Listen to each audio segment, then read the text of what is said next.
Subscribe कीजिए हमारे इस YouTube चैनल को और दबाइए इस बेल आइकन को आने वाली नई वीडियो सबसे पहले देखने के लिए। हेलो दोस्तों, कैसे हो आप सभी का एक बार फिर से स्वागत है आज की इस वीडियो के अंदर। तो आज की इस वीडियो में जो मैं आपको बताने वाला हूं हाईवा डंपर के बारे में। जो हाईवा डंपर की जो बॉडी होती है जिसके अंदर माल भरा जाता है वो कंपनी से बिल्कुल प्लेन आती है। उसके ऊपर आपको कोई भी पेंटिंग या कोई भी आपको लिखा हुआ जो है नहीं मिलेगा।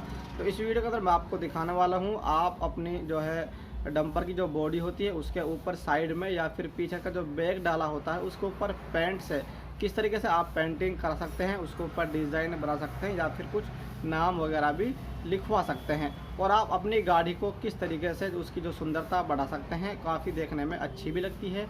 तो हमारे यहाँ पर किस तरीके से ऊपर उसके ऊपर जो पेंटिंग की जाती है इस वीडियो के अंदर मैं आपको सभी कुछ दिखाने वाला हूँ।